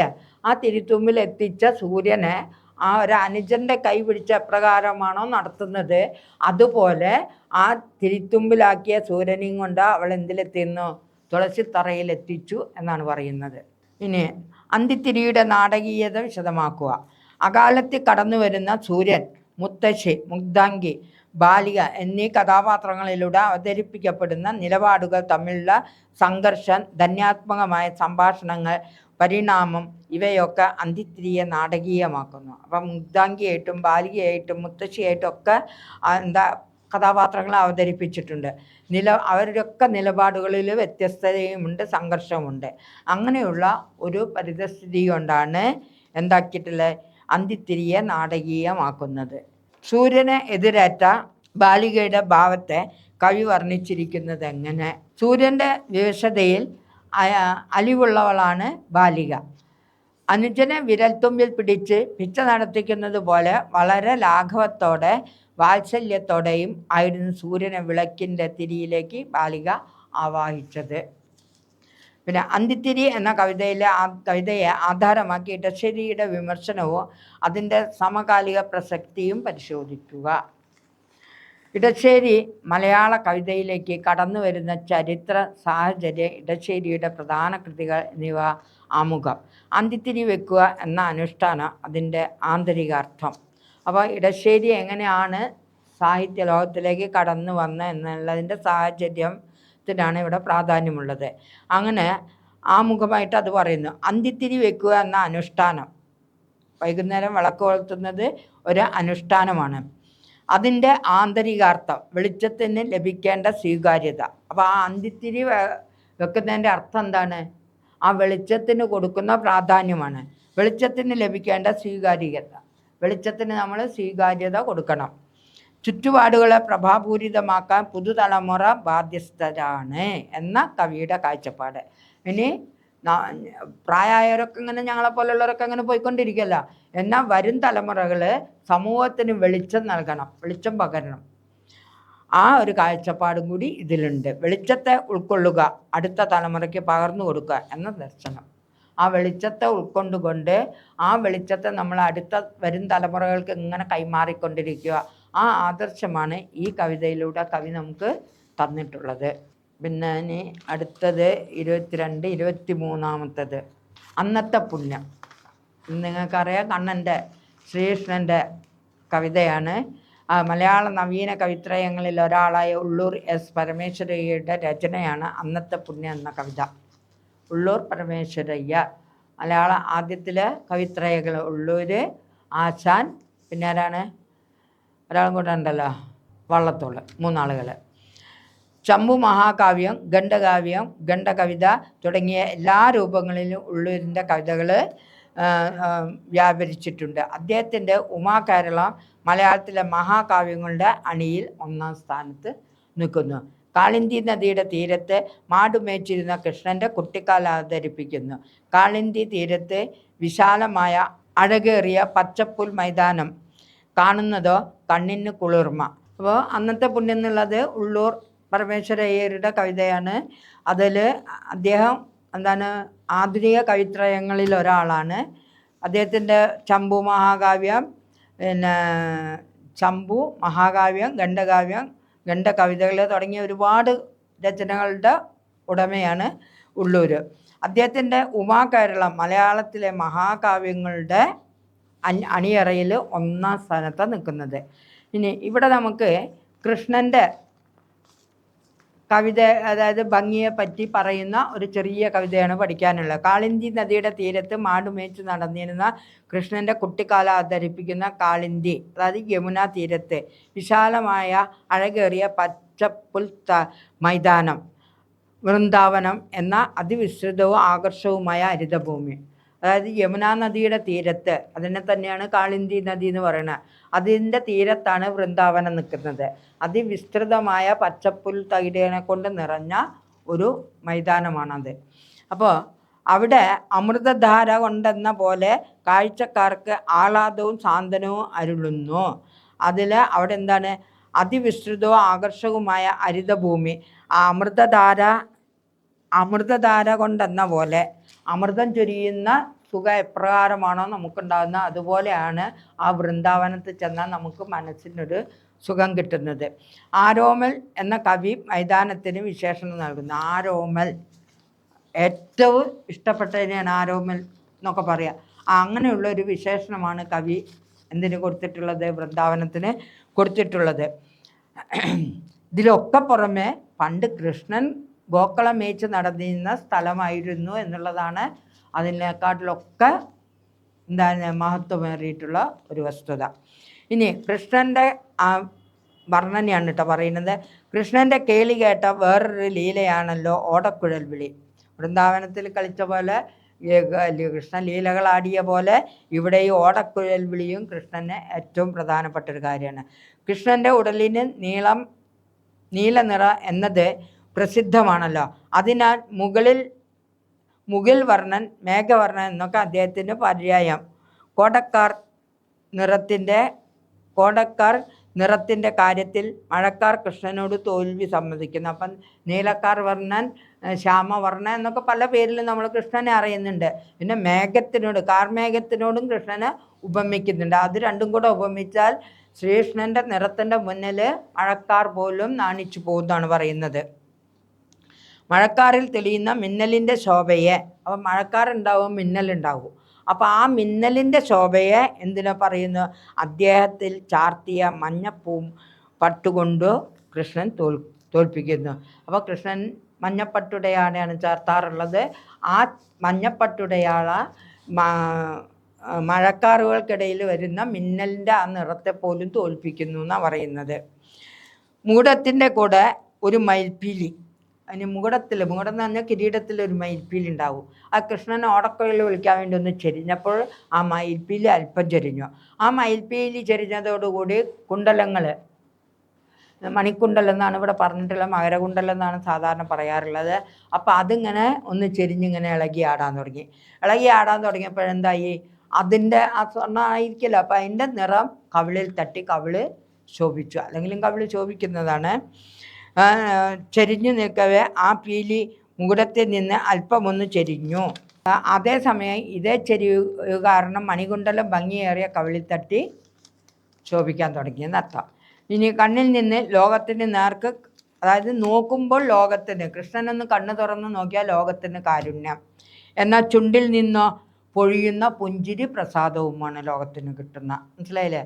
കണ്ണിലിനെ കൊണ്ട് കാരുണ്യം കിട്ടുന്നു, ചുണ്ടിൽ ഒരു പുഞ്ചിരി വിടർന്നാൽ അത് ലോകത്തിന് എന്തായി എന്നാണ് പറയുന്നത്, പ്രസാദമാകുന്നു എന്നും പറയുന്നു. കണ്ണൻ്റെ മുഖം ചന്ദ്രനും അതിൽ നിന്നൊഴുകുന്ന പാലുപോലുള്ള നിലാവ് പുഞ്ചിരിയാണ്. കണ്ണൻ്റെ മുഖം ചന്ദ്രനോട് ഉപമിച്ചു. അതിൽ നിന്ന്, അതായത് ചന്ദ്രനിൽ നിന്ന് ഒഴുകുന്ന പൂനിലാവ് കണ്ണൻ്റെ ചുണ്ടിൽ നിന്നൊഴുകുന്ന പുഞ്ചിരിയോട് ഉപമിച്ചിരിക്കുന്നു. കൃഷ്ണ ഓടക്കുഴൽ തൻ്റെ അരുമയായ ചുവന്ന തേൻ കനിയുന്ന ചുണ്ടോട് ചേർക്കുന്നു. വീണ്ടും അത് അണച്ചാൻ പോൽ ആടിനാൻ പോൽ ആ ഓടക്കുഴലിലൂടെ ഊതുന്ന സാക്ഷാൽ ഓങ്കാരപ്പൊരുൾ തന്നെ. അപ്പം അദ്ദേഹം ആ വൃന്ദാവനത്തിൽ നിന്ന് ചുണ്ടോട് അടുപ്പിച്ചാൻ പോൽ എന്ന് പറയുന്നത്, അടുപ്പിച്ചു അത്ര, ആടിനാൻ പോൽ ആടി എത്ര, അതായത് തീർത്തു പറയില്ല, ആടി പോലും, നൃത്തമാടി പോലും, ഓടക്കുഴൽ വിളിച്ചു പോലും എന്നൊക്കെയാണ് പറയുന്നത്. അങ്ങനെയുള്ള എന്താണ് ഓങ്കാരപ്പൊരുൾ തന്നെയാണ് അത്. അങ്ങനെ ഓടക്കുഴൽ വിളിക്കുന്നത് എൻ്റെ ഓങ്കാരപ്പൊരുളാണ്. ഓങ്കാരപ്പൊരുൾ എന്ന് പറഞ്ഞാൽ വിഷ്ണു എന്നാണ് അർത്ഥം. മഹാവിഷ്ണുവിൻ്റെ മറ്റൊരു രൂപം തന്നെ കൃഷ്ണനെ എന്നാകുന്നു. ഈ വരികളിലെ ആശയം, ഈ അരുമപ്പെട്ടവൻ പാൽക്കടൽ പാലാഴി പള്ളി കൊള്ളുന്ന മഹാവിഷ്ണു ആകുന്നു. അപ്പോൾ ഇവിടെ പറയുന്നത് എന്താ വെച്ചാൽ, ഈ അരുമപ്പെട്ടവൻ, എല്ലാവർക്കും പ്രിയപ്പെട്ട ഈ കൃഷ്ണൻ എന്താണെന്നാണ് പറയുന്നത്, നമ്മളുടെ പാലാഴിയിൽ പള്ളി കൊള്ളുന്ന മഹാവിഷ്ണുവിൻ്റെ അവതാരമാണെന്നാണ് പറയുന്നത്. പാൽ തനിക്ക് ജീവന് തുല്യം പ്രിയപ്പെട്ട വിഭവം. കൃഷ്ണന് പാലിനോടുള്ള പഥ്യം ഇഷ്ടം പ്രസിദ്ധമാണല്ലോ. ഈ പാൽപ്രിയൻ ഭാരതഭൂമിയാകെ അമ്മയുടെ സ്തന്യപാനത്താൽ തൃപ്തനാണ്. അപ്പോൾ ഈ പാലിനോട് ഇഷ്ടമുള്ളത് കൃഷ്ണൻ നമ്മളുടെ ഭാരതഭൂമിയിൽ ജനിച്ച് ഭാരതമാതാവിൻ്റെ സ്തന്യപാനം കഴിഞ്ഞ് എന്താണെന്ന് പറയുന്നത് തൃപ്തനായിരുന്ന എന്നാണ് പറയുന്നത്. അത്തരം തൃപ്തി ഈ ഭാരത ഭൂമിയിൽ കൃഷ്ണനായി അവതരിച്ചപ്പോൾ വിഷ്ണു നുകർന്നിരിക്കുക എന്ന അഭിപ്രായം. അപ്പം മഹാവിഷ്ണുവിൻ്റെ അവതാരമാണ് കൃഷ്ണൻ. ഭാരതഭൂമിയിൽ ജനിച്ചു ഭാരതമാതാവിൻ്റെ സ്തന്യപാനം കൊണ്ട് തൃപ്തനായി. അപ്പം പാലാഴിയിൽ പള്ളി കൊള്ളുന്ന വിഷ്ണു ഭഗവാൻ നമ്മളുടെ ഭാരതഭൂമിയിൽ ജനിച്ച് തൃപ്തനായി കാണും എന്നാണ് കവി പറയുന്നത്. ഇനി പരപ്പിലുണ്ടാരോമൽ പച്ചപ്പുൽ തകിടിപ്പുറ എന്ന് കവി വർണ്ണിക്കുന്ന ഏത് പുണ്യഭൂമിയാണ്? വൃന്ദാവനത്തെ. കൃഷ്ണൻ്റെ മനോഹര രൂപത്തിൻ്റെ വർണ്ണന സ്വന്തം വാക്യങ്ങളിൽ ചുരുക്കി എഴുതുക. നീലമേഘത്തിൽ മിന്നൽ വിടരും പോലുള്ള രൂപം, മയിൽപ്പീലിയും മണികുണ്ടലവും ഇളകിയാടുന്നു, പാറിപ്പറക്കുന്ന മുടി, നനഞ്ഞ ഗോപിക്കുറി, കാരുണ്യം വഴിയുന്ന കടാക്ഷം, ഓടക്കുഴലിലൂടെ ചൊരിയുന്ന മധുരഗാനം. ഇതൊക്കെയാണ് കൃഷ്ണൻ്റെ വർണ്ണന. ഇനി കൃഷ്ണന് പാല് പ്രാണനെ പോലെ പ്രിയപ്പെട്ടതാണ്. പാലും പ്രാണനും ഒത്തവൻ എന്ന് കൃഷ്ണനെ കവി വിശേഷിപ്പിച്ചത് എന്തുകൊണ്ട്? അപ്പോൾ കൃഷ്ണന് പാല് പ്രാണനെ പോലെ പ്രിയപ്പെട്ടതാണ് എന്നർത്ഥം. ഇനി ചീര പ്ലസ് ഇല ചീരയില. പിരിച്ചെഴുതുക, അതായത് ഒന്നിച്ച് തന്നാൽ നിങ്ങൾ പിരിച്ചെഴുതണം, പിരിച്ചു തന്നാൽ നിങ്ങൾ ഒന്നിച്ചെഴുതണം. ഇവിടെ ഇപ്പോൾ ടീച്ചർ പിരിച്ചാണ് എഴുതിയിട്ടുള്ളത്.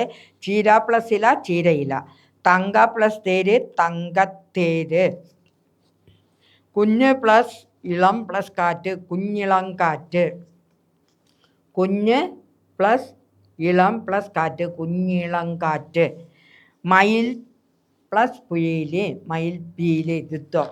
കനിവാറ്റിൻ തിരക്കോളിൽ കടക്കൻ കോൺ കളിക്കവേ. പ്രയോഗത്തിൻ്റെ ചമത്കാരവും സാഹിത്യവും പരിശോധിക്കും. കൃഷ്ണൻ്റെ കനിവ് കാരുണ്യം തിലയടിക്കുന്ന ഒരു നദിയാണ്.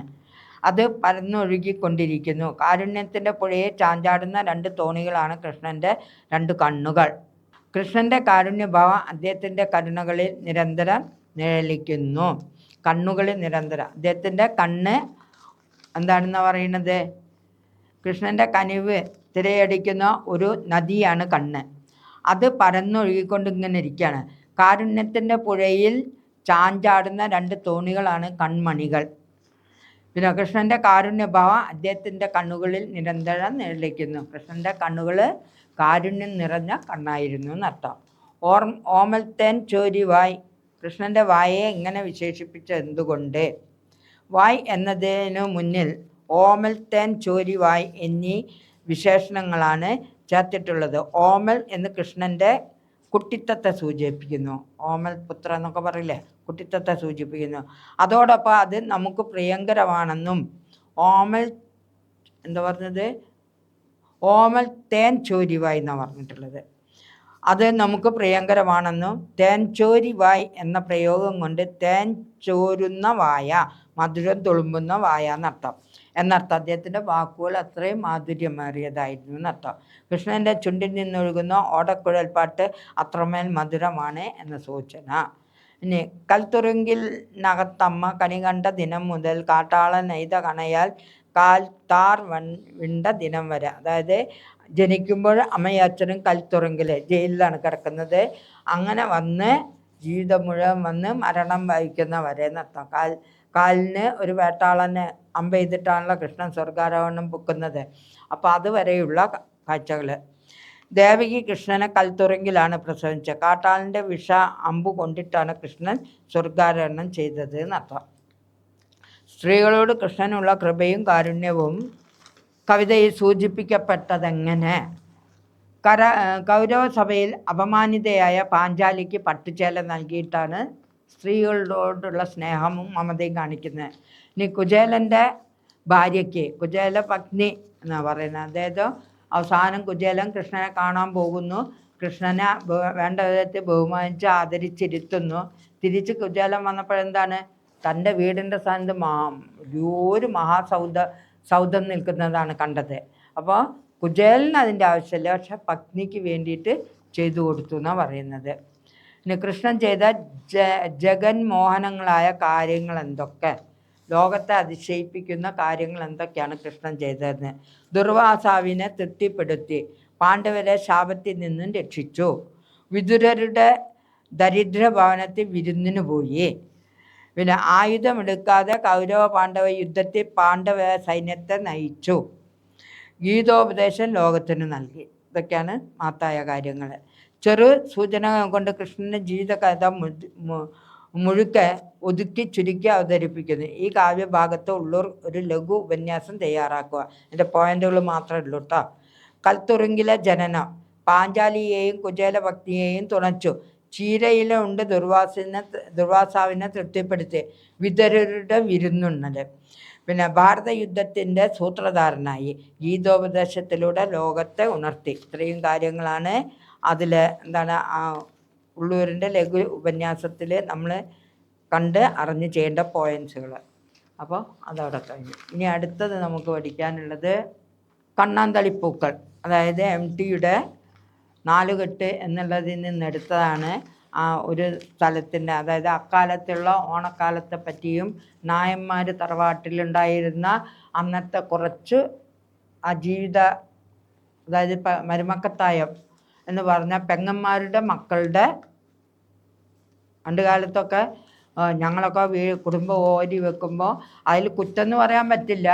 ഞങ്ങളുടെ വീട്ടിൽ ഞങ്ങളുടെ അമ്മയുടെ പെമ്മക്കൾക്കും മക്കളെ മക്കൾക്കും കിട്ടുന്നെങ്കിൽ ഞങ്ങളുടെ ഏട്ടന്മാരുടെ മക്കൾക്കും മക്കളെ മക്കൾക്കും അവരുടെ വീട്ടിൽ നിന്ന് കിട്ടും. മരുമക്കത്തായി എന്ന് പറഞ്ഞാൽ അമ്മമാർ കഷ്ടപ്പെട്ട് ഇവിടെ പെങ്ങൾക്കും മക്കൾക്കും കൊടുത്തിട്ടുണ്ടെങ്കിൽ അതുപോലെ അമ്മാവന്മാർ അവരുടെ ഭാര്യ വീട്ടിൽ കഷ്ടപ്പെട്ടത് അവരുടെ ഭാര്യയും മക്കളും അനുഭവിക്കുന്നുണ്ട്. അതൊരു രീതിയായിരുന്നു എന്ന് മാത്രം. പിന്നീട് അത് മാറ്റിയിട്ട് അപ്പോൾ എല്ലാവർക്കും സമമായിട്ടുള്ള ഓരിയൊക്കെയാണ് വെക്കുന്നത്. അപ്പോൾ അങ്ങനെയുള്ള ഒരു സമയത്തിൻ്റെ ഒരു ഓണക്കാലത്തെ കാര്യത്തെ പറ്റിയാണ് ഇവിടെ പറയുന്നത്.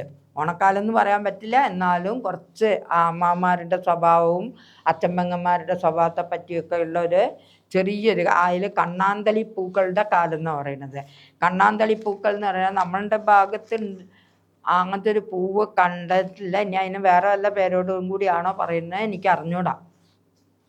ഇപ്പോൾ ഇവിടെ നഷ്ടബോധത്തിൻ്റെ സങ്കീർത്തനമായാണ് കണ്ണാന്തളി പൂക്കളുടെ കാലം. അപ്പോൾ ഇതിലിപ്പോൾ കവി പറഞ്ഞിട്ടുള്ള എന്താണ്, നമ്മളുടെ നഷ്ടപ്പെട്ടു പോയിട്ടുള്ള ഒരുപാട് കാര്യങ്ങൾ. പണ്ട് കാലത്തെ നായന്മാരുടെ കുടുംബവും അവരുടെ മര്യാദകളും ആചാരങ്ങളും അനുഷ്ഠാനങ്ങളും പിന്നെ ഉത്സവങ്ങളൊക്കെ, ഓണം വിഷു ആഘോഷങ്ങളും ആ ആഘോഷങ്ങൾക്ക് അച്ഛനോ അമ്മാമനോ പിന്നെ ചെറിയച്ഛന്മാരും വല്യച്ഛന്മാരും എങ്ങനെയൊക്കെയാണ് ആ വീട്ടിലെ, അതായത് ഭക്ഷണകാര്യം വരെ, ചോറ് വിളമ്പുകയാണെങ്കിൽ ആദ്യം മക്കൾക്ക് കൊടുക്കില്ല. അതൊക്കെ ആ മക്കൾക്ക് കൊടുക്കാതെ അച്ഛൻ അല്ലെങ്കിൽ ആങ്ങളമാർ വന്ന് ഏട്ടന്മാർക്ക് വിളമ്പി കൊടുത്തു കഴിഞ്ഞാൽ പെങ്ങന്മാർ സ്വന്തം മക്കൾക്ക് വരെ വിളമ്പി കൊടുക്കുള്ളൂ. അങ്ങനെയൊക്കെയുള്ള ഒരുപാട് ചിട്ടങ്ങൾ. അതായത് അമ്മാമ്മമാരായിരിക്കും കണക്കെടുപ്പ്.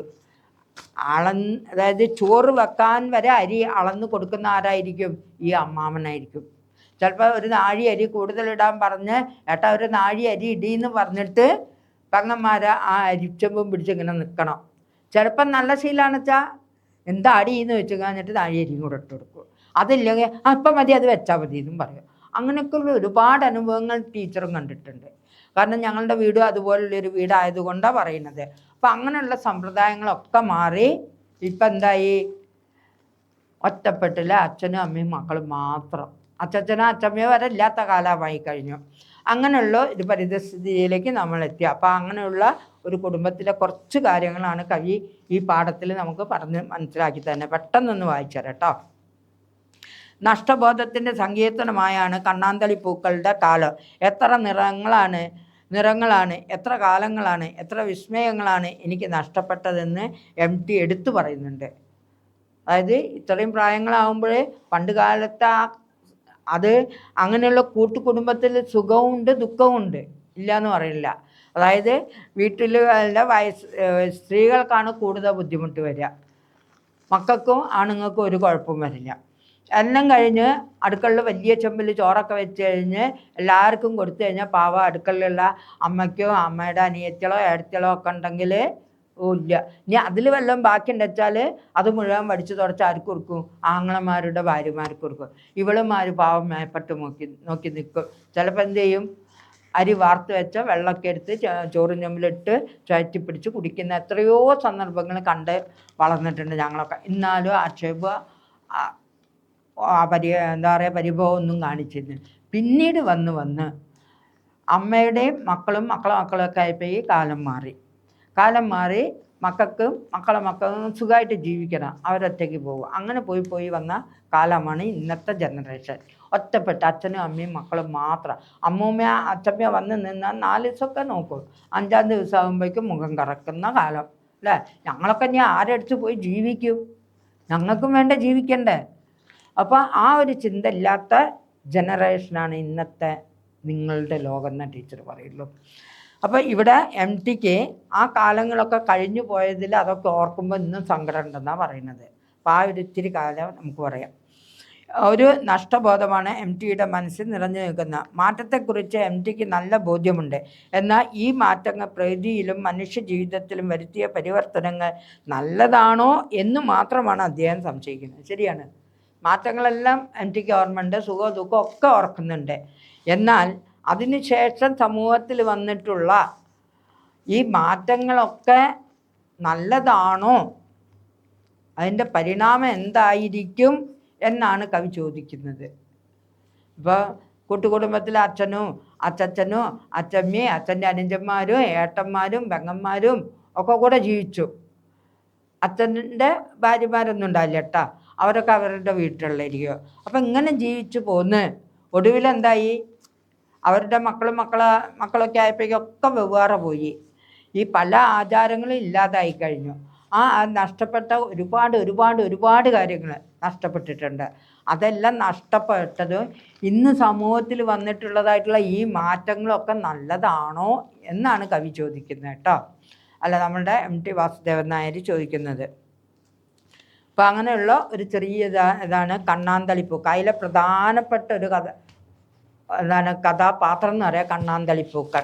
ഓണക്കാലത്ത് പൂക്കളിടാൻ വേണ്ടി കണ്ണാന്തളിപ്പൂക്കൾ പറിച്ചു കൊണ്ടുവന്നിരുന്ന ആ കാലമൊക്കെ MT വാസുദേവൻ നായർ ഓർക്കാണ്.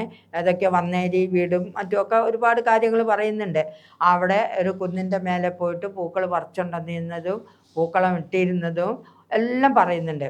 പിന്നീട് ഒടുവിലെന്തായി, കണ്ണാന്തളിപ്പൂക്കളെ കാണാതെയായിട്ട് ആരോ കത്തയച്ച് അവിടെ ഉണ്ട് ഒരു 3 ചെടിയുണ്ട് കണ്ണാന്തളിപ്പൂവിൻ്റെ എന്ന് പറഞ്ഞിട്ട് ലേഖനം കാണാൻ ചെല്ലുന്നതും ഈ MT വാസുദേവൻ നായരുടെ പുസ്തകം വായിച്ച ഒരാൾ കണ്ണാന്തളിപ്പൂ കാണാൻ ഞാൻ വരുന്നു എന്ന് പറഞ്ഞ ഇത് ഒന്ന് വേണ്ട, അതിന്ന് നാമാവശേഷമായി കഴിഞ്ഞു എന്ന് തിരിച്ച് മറുപടി കൊടുത്ത കാലമൊക്കെ MT വാസുദേവൻ നായർ ഓർക്കുന്നുണ്ട്. അപ്പോൾ അങ്ങനെയുള്ളൊരു കഥയാണ് കണ്ണാന്തളിപ്പൂവിൻ്റെ നാശം നാമാവശേഷത്തെ പറ്റിയാണ് അതിൽ കൂടുതലും പറഞ്ഞിട്ടുള്ളത്. ചോറുണ്ണുന്നതും മക്കളെ ചെറിയ അമ്മാമ്മ ഉണ്ടിട്ട് കഴിഞ്ഞെങ്കിൽ മാത്രമേ ചെറിയ മക്കൾക്ക് കൊണ്ട് ചോറ് കൊടുക്കുള്ളൂ എന്നും. അപ്പോൾ ഏതോ ഒരു കുട്ടി ചോദിച്ചു, ഇത് ഇവിടുത്തെ നിയമം മാത്രമാണല്ലോ മറ്റെവിടെ ഇല്ലല്ലോ എന്ന് ചോദിച്ചപ്പോൾ അച്ഛമ്മങ്ങൾ പറഞ്ഞെന്താ, ഇത് ഇവിടുത്തെ നിയമം തന്നെയാണ്, ആ നിയമം അനുസരിക്കാൻ പറ്റുമെങ്കിൽ നിങ്ങളൊക്കെ അങ്ങോട്ട് വന്നാൽ മതിയെന്ന്. ഓക്കെ, എന്ത് കർക്കശമായിട്ടാണ് പറയണത് നോക്കൂ.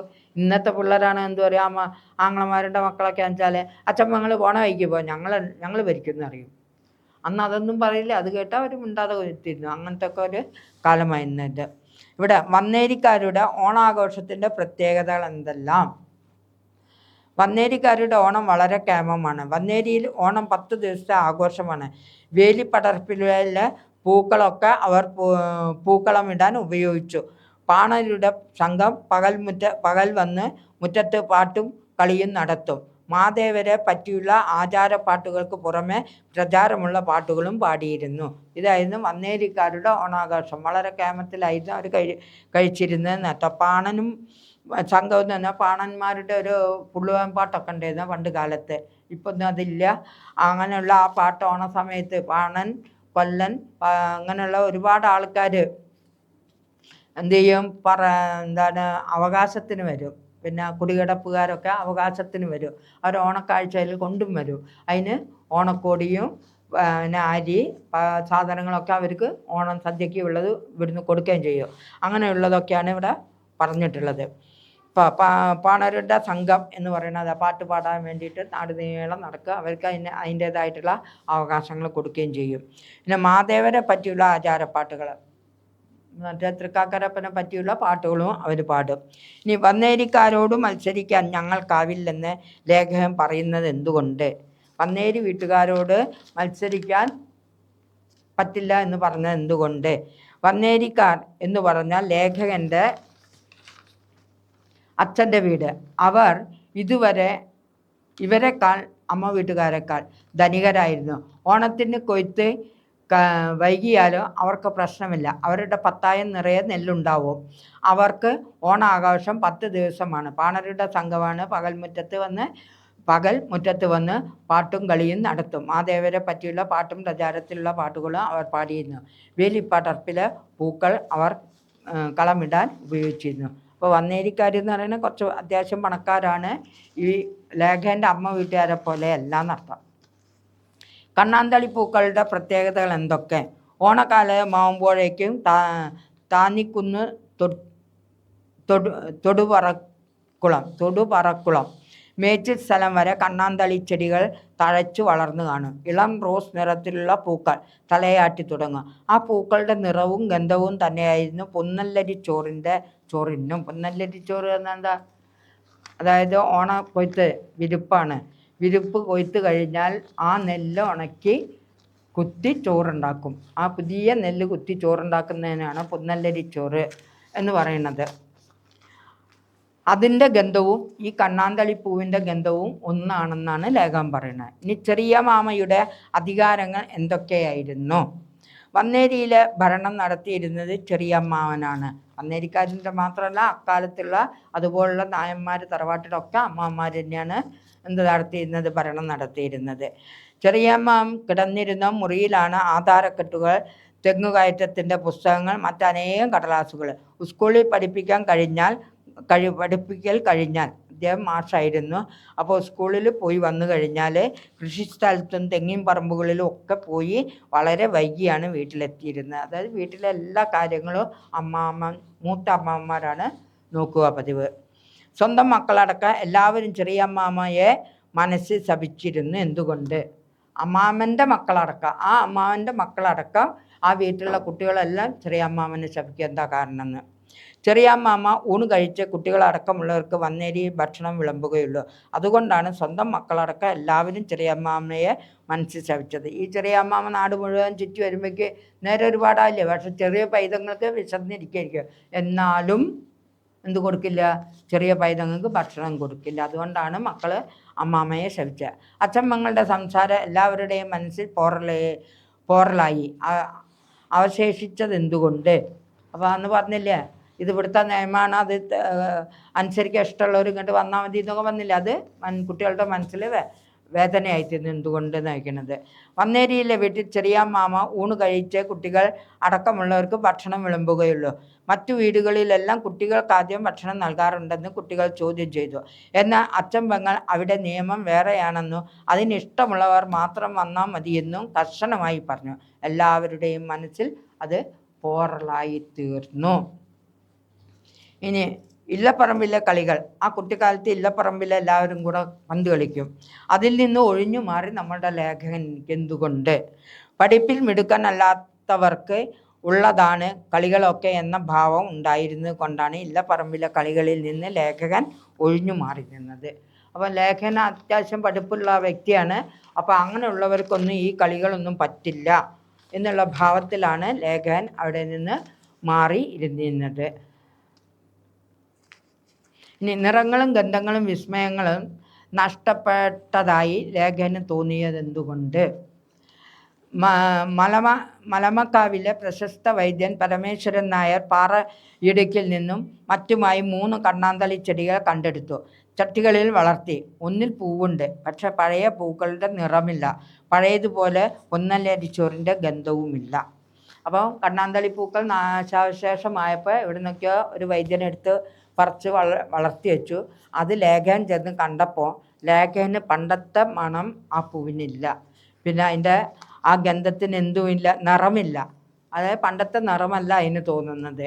പിന്നെ അത് ഗന്ധം വാസനിച്ച് നോക്കിയപ്പോഴോ പണ്ടത്തെ പൊന്നല്ലരിച്ചോറിൻ്റെ ഗന്ധമായിരുന്നു പണ്ടൊക്കെ ആ പൂവിനുണ്ടായിരുന്നത്. ഇന്ന് ആ ഗന്ധവും ഇല്ല. അതായത് പഴയ കാലത്തെ ഗന്ധവും മണവും ആചാരം വിചാരം എല്ലാം മാറിപ്പോയി എന്നാണ് ലേഖൻ അതുകൊണ്ട് ഉദ്ദേശിക്കുന്നത്. അത് നല്ലതാണോ എന്നുകൂടി ആര് പറയുന്നുണ്ട്? ലേഖൻ ചോദിക്കുന്നുണ്ട്. ഒന്ന് തകരത്തമ്പുരാൻ. ആ തകരത്തമ്പുരാൻ എന്ന് പറയുന്നത് കർക്കിടക മാസത്തിൽ താളം തകരയെന്ന് നമ്മുടെ നാട്ടിലൊരു ഭാഷയുണ്ട്. അതുപോലുള്ള ഒരു എന്താ പറയുക പഞ്ഞമാസത്തിൻ്റെ ഒരു കഥയാണ് ഇവിടെ പറയുന്നത്. ആ പഞ്ഞമാസത്തിൽ ഒരു ബാല്യക്കാരൻ ഒരു വീട്ടിൽ ചെന്ന് എന്തോ ഭക്ഷണമൊക്കെ ചോദിച്ചാൽ അത് കൊടുക്കാതെ അയാളെ പുറന്തള്ളി വിടുകയാണ് ചെയ്തത്. പക്ഷെ അദ്ദേഹം എന്ത് ചെയ്തു? ഒരു കൃതി ഉണ്ടാക്കി അതിൽ ഈ തകര തമ്പുരാനെ തൊഴുന്നതും വർണ്ണിക്കുന്നതും വാഴ്ത്തുന്നതും ഒക്കെയാണ് സംഭവം ഉള്ളത്. അങ്ങനെയുള്ളൊരു പാഠമാണത്. നനഞ്ഞ ഇലകളുമായുള്ള തകരയുടെ നിൽപ്പിൽ എന്ത് സമ്മാനമാണ് ലേഖകൻ കണ്ടെത്തുന്നത്? സമ്മതമാണ് ലേഖകൻ കണ്ടെത്തുന്നത്. ഞാനിതാ വന്നിരിക്കുന്നു, മഴയേറ്റ് ഉഷാറായി ഇരുന്നു, പറിച്ചെടുത്തു കൊള്ളുക എന്ന സമ്മതമാണ് ഉണ്ടായിരുന്നത്. അതായത് കർക്കിടക മാസത്തിൽ തകരപ്പുല്ല് ഇങ്ങനെ മുളച്ച് നിൽക്കുന്നുണ്ട, ഇതാ എന്നെ പറിച്ചു കൊണ്ടുപോയി ഭക്ഷണം കഴിക്കുള്ളൂ എന്നുള്ള സമ്മതമായിട്ടാണ് ലേഖകൻ. കർക്കിടകത്തിൻ്റെ പച്ചരാജാവ് എന്ന് ലേഖകൻ വിശേഷിപ്പിക്കുന്നത് ആരെ? തകരയെ. പിന്നെ തകര ആയുർവേദത്തിലുള്ള സ്ഥാനമുണ്ട്. തകരയ്ക്ക് ആയുർവേദത്തിൽ സ്ഥാനമുണ്ട്. അത് നല്ലൊരു എന്താണ് ഔഷധമാണ്. അപ്പം അതെന്തുകൊണ്ടെന്നാ വാദത്തിനും കഫത്തിനും ചൊറിക്കും ശ്വാസം മുട്ടലിനും കൈക്കൊണ്ട മരുന്നാണ് തകര. കർക്കിടകത്തിൽ അനുഗ്രഹമാകാറുള്ള മറ്റിലകൾ ഏതെല്ലാം? അപ്പോൾ കർക്കിടകം ഇന്നാണ് ഇപ്പോഴേ എന്തൊക്കെ ചെയ്യുന്നത്? നമ്മൾ പീടികയിൽ പോകുന്നു, പച്ചക്കറികൾ വാങ്ങിക്കുന്നു, ദിവസവും കൊണ്ടുവരുന്നു, വെക്കുന്നു ഒക്കെ ചെയ്യുന്നു. പണ്ട് കാലത്ത് ഓണം വിഷുവിന് മാത്രമേ പച്ചക്കറികൾ കടകളിൽ നിന്ന് വാങ്ങിക്കുള്ളൂ. അതുവരെ എന്തൊക്കെയാണ് പച്ചക്കറികൾ വെക്കുക നിങ്ങൾക്കൊന്നും അറിയണ്ടായിരിക്കില്ല, ടീച്ചർക്ക് അറിയാം. കാരണം എന്തൊക്കെയാണ്? വീട്ടിൻ്റെ ചുറ്റുവട്ടത്തുമുള്ള ഇലകളും ചെടികളും ചേമ്പ് ചേന ഇങ്ങനെയുള്ള സാധനങ്ങളാണ് വെക്കുക. ഒരു ദിവസം ചേമ്പാണെങ്കിൽ മറ്റൊരു ദിവസം കർമ്മൂസാവും, മറ്റൊരു ദിവസം ചേന വറച്ചിട്ടുണ്ടായിരിക്കും. അതുമല്ല പൂളക്കിഴങ്ങ് കൊണ്ട് കറി വെക്കും. പൂള എന്ന് പറഞ്ഞാൽ നിങ്ങളുടെ നാട് എവിടെയാണെന്ന് ടീച്ചർക്ക് എന്നിട്ട് കപ്പ അതുകൊണ്ട് കറി വെക്കും. ഇല്ലെങ്കിൽ ചീരയില വറക്കുക. അല്ലെങ്കിൽ ഇന്നത്തെ പോലത്തെ ചീരയല്ലെന്ന് ഉപ്പച്ചീര എന്ന് പറയും, തകര എന്ന് പറയും. പിന്നെ നാട്ടിലിൻ്റെ ഒരു വേറൊരു ചീരേൻ്റെ പേരുണ്ട്, അതിൻ്റെ പേര് മറന്നുപോയി. ആ ചീരകൾ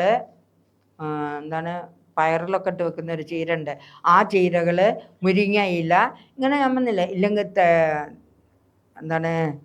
ചേനയുടെ ഇളം തണ്ട്, കാട്ടുചേനയുടെ ഇളം തണ്ട്, പിന്നെ നമ്മുടെ നാടൻ ചേമ്പിൻ്റെയും വലിയ ചേമ്പില്ലേ, അതിന് നിങ്ങൾ എന്താ പറയുക എന്നോടാ, ഞങ്ങൾ ഗുരുവായൂർ ചേമ്പെന്ന് പറയുക, അതിൻ്റെ താളുകൾ, ഇതൊക്കെയാണ് കറി വെച്ചിരുന്നത്. ഇന്ന് അത് ആരെങ്കിലും തൊടുന്നുണ്ട്? അതിൻ്റെയൊക്കെ ഔഷധ ഗുണം അറിഞ്ഞാൽ ഇന്നും നമ്മളതിലേക്ക് തിരിച്ചു പോകും. എന്നാൽ ഇന്നൊക്കെ കടയിൽ നിന്ന് വാങ്ങിച്ചോണ്ടല്ലേ. അപ്പം അങ്ങനെ ജീവിച്ചിരുന്ന ഒരു കാലമുണ്ട്. ഓണം വിഷു ആയാൽ മാത്രം എന്ത് മേടിക്കും? വലിയ ഉള്ളി, വലിയ ഉള്ളിയും പിന്നെ ചെറിയ ഉള്ളി പിന്നെ പണ്ടും വറവിടാൻ മേടിക്കും. തക്കാളി, പിന്നെ ഉരുളക്കിഴങ്ങ്, ഇങ്ങനെയുള്ള സാധനങ്ങളൊക്കെ ഓണം വിഷുക്കാലത്തെ വാങ്ങിക്കാറുള്ളൂ കുടുംബങ്ങളിലേക്ക്.